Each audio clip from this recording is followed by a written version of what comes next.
This is the forecast for the Dreamwave this month. If you guys enjoy this, I'm gonna maybe pause in a couple areas. This month is when the cycle really slows down that we're going through.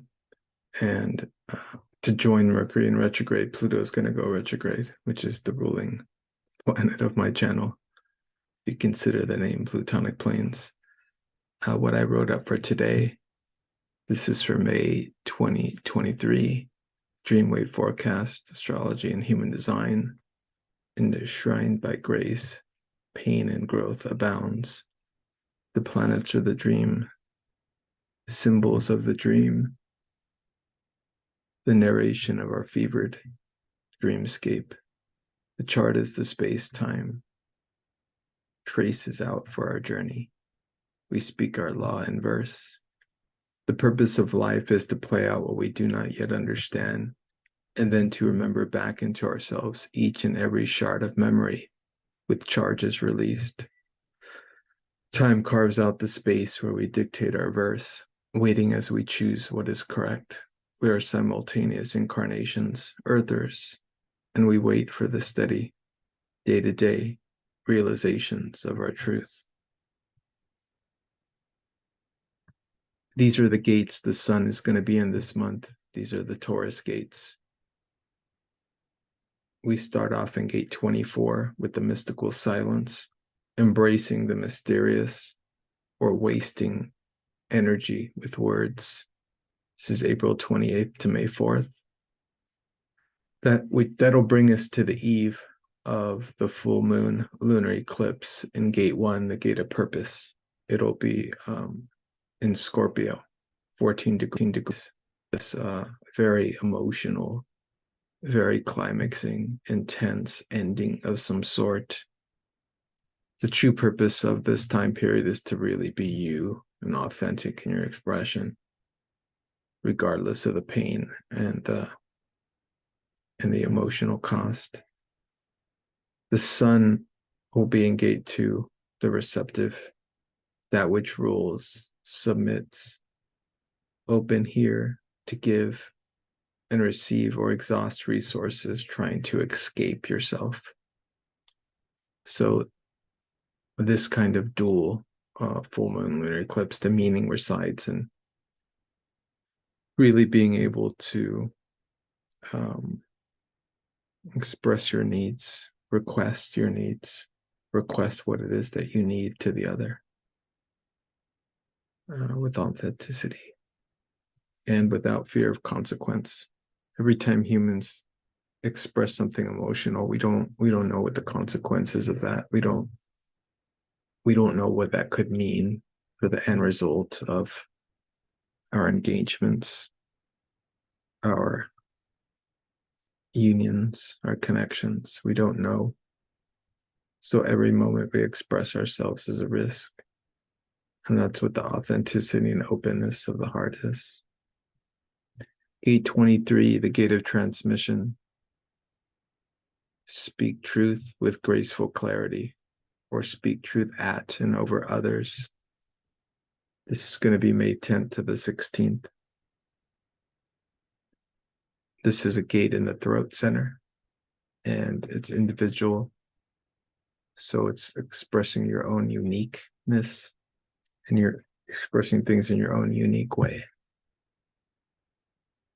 And this will lead us to around the new moon, which is gate 8, the gate of fulfillment, radical authenticity or inauthentic, conditional and pressured expression.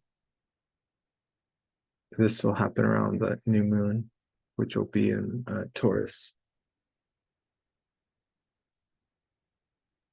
This will lead us into May 22nd to the 27th, gate 20, the gate of patience, full presence in the now, or speaking from the looping parasitical mind.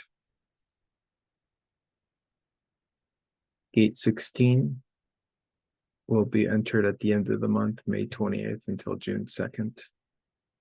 The gate of mastery, achieving correction of mastery, or masking shame with the trauma response needs of rightness and perfection.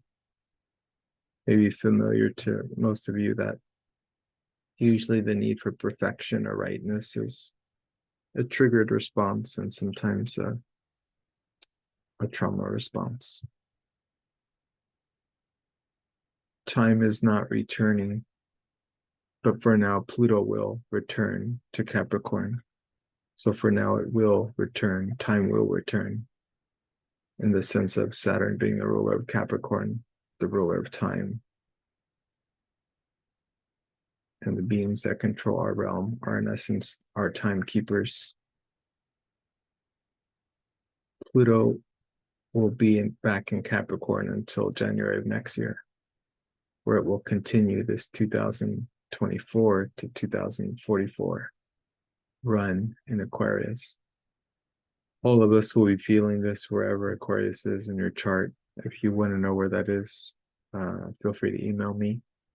You could also look on astro.com, pull up your free chart, and see where Aquarius is, to know where Pluto is changing things for you these next 20 plus years.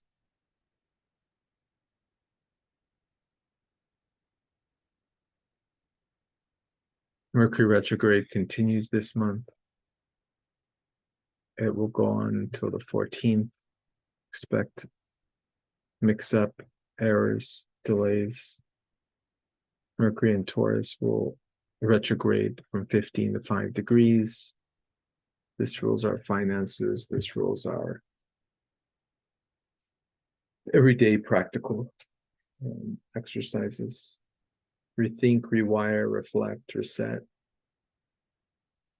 It's a good time to tackle things that have been incomplete, that you haven't finished, and that have come up again. Saturn continues in Pisces. Time to patiently build. It'll be there for the next couple of years. Pluto is retrograding on May 1st. This is the ruler of Scorpio, so it powers down. Good time to mend the heart and purge old fears. May 5th, as I noted, is the lunar eclipse, full moon, 14 degrees Scorpio. Something comes to a head. This is a good time to cleanse, to do your spring cleaning. For those of you who've had a late winter like myself, spring's just started for us. And it's a good time to cleanse your physical, digital, and etheric spaces. Sorcery abounds during this time, so be careful with energies, especially at night.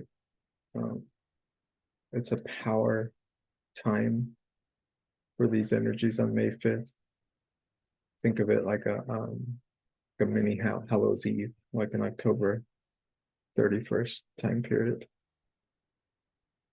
Venus enters Cancer on May 7th. Safety, loyalty, and affirmation for the vulnerable heart. May 16th, Jupiter enters Taurus.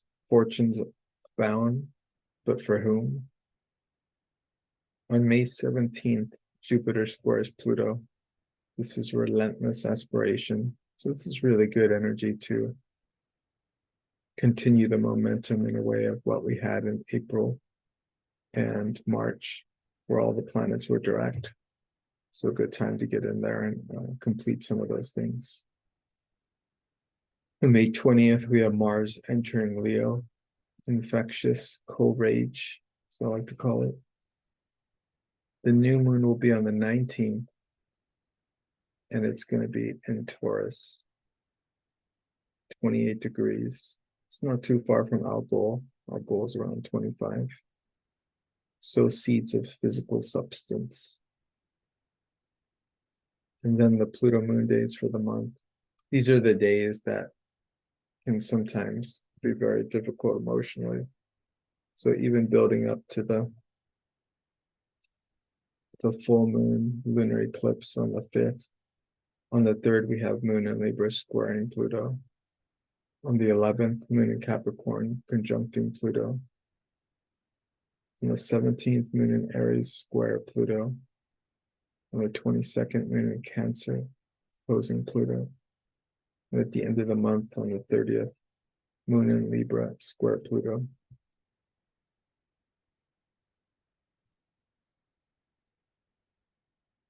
let's take a minute to take all that in to your consciousness.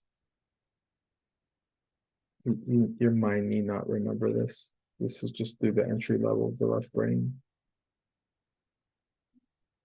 It's more like an understanding of that this month there's going to be a lot of surprise energy, I'd say.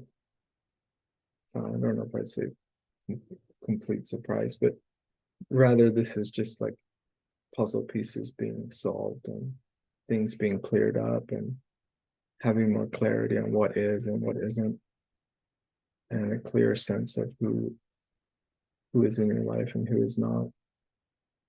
There's still a lot of clouds with Neptune opposing Mercury and Neptune in Pisces.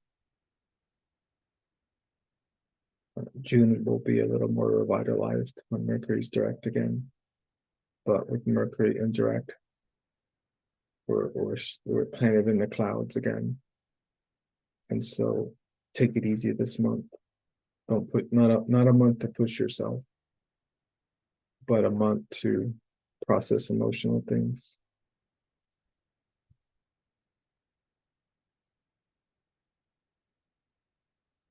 All right, thank you guys so much.